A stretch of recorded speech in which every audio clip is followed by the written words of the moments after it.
नमस्कार। आज हम केमिस्ट्री की दुनिया में चलेंगे और एक ऐसे बेसिक से रूल को समझेंगे जो बताता है कि चीजें एक खास तरीके से ही क्यों जुड़ती हैं। जरा सोचिए, अगर आप चाय बना रहे हैं और हर रोज कभी ज्यादा पत्ती डाल दी तो कभी ज्यादा दूध, क्या स्वाद एक जैसा रहेगा? नहीं ना, बिल्कुल नहीं। पता है, केमिस्ट्री में भी कुछ कुछ ऐसा ही होता है। चीजें एक खास अनुपात में ही मिलती हैं और कुछ नियम तो ऐसे हैं जो कभी नहीं बदलते। चलिए आज उन्हीं के बारे में जानते हैं। तो हुआ ये कि साइंटिस्ट ने देखा कि जब भी कोई यौगिक मतलब कि कंपाउंड बनता है तो उसके जो एलिमेंट्स होते हैं ना, वो हमेशा वजन यानी मास के हिसाब से एक फिक्स्ड रेशियो में ही जुड़ते हैं। और हाँ, यहाँ मास का मतलब है किसी चीज में कितना सब्सटेंस है। इसी कमाल के नियम को कहते हैं the law of constant proportions. चलो इसे समझने के लिए सबसे आसान सा एग्जाम्पल लेते हैं, पानी। अब हम सब जानते हैं कि पानी H2O हाइड्रोजन और ऑक्सीजन से बनता है। साइंटिस्ट्स ने यह पाया कि इसमें हाइड्रोजन और ऑक्सीजन के मास का जो रेशियो है वो हमेशा 1:8 होता है। हमेशा। मतलब अगर 9 ग्राम पानी को तोड़ा जाए तो उसमें से हमेशा 1 ग्राम हाइड्रोजन और 8 ग्राम ऑक्सीजन ही निकलेगा। और मजे की बात यह है कि पानी चाहे नदी का हो, ग्लेशियर की बर्फ का हो या फिर लैब में बनाया गया हो, ये रेशियो कभी नहीं बदलता, कभी भी नहीं। चलो इस रूल को और पक्का करने के लिए एक और कंपाउंड का एग्जाम्पल देखते हैं, अमोनिया। अमोनिया यानी NH3 ये बनता है नाइट्रोजन और हाइड्रोजन से, और इसमें इन दोनों के मास का रेशियो हमेशा 14:3 होता है।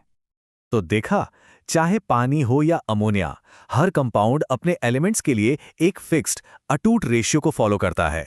ये केमिस्ट्री का एक ऐसा डिसिप्लिन है जो कभी नहीं टूटता। और इन्हीं ऑब्जर्वेशंस के आधार पर फ्रेंच साइंटिस्ट जोसेफ प्राउस्ट ने ये नियम दिया था।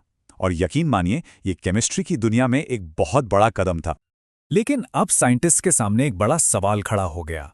आखिर ऐसा होता क्यों है? क्यों एलिमेंट्स हमेशा एक ही रेशियो में जुड़ते हैं? इस मिस्ट्री का जवाब क्या था?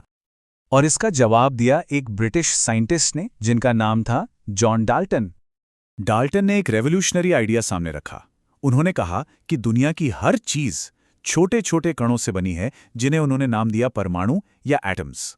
और ये वो आइडिया था जिसने फिलॉसफी को साइंस में बदल दिया। तो डाल्टन ने क्या कहा?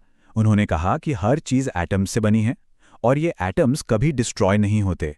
लेकिन उनकी सबसे बड़ी बात यह थी कि एटम्स जब कंपाउंड्स बनाते हैं तो वो हमेशा छोटे होल नंबर रेशियो में जुड़ते हैं।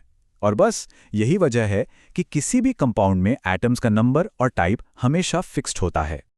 और बस इसी के साथ पूरी पहेली सुलझ गई।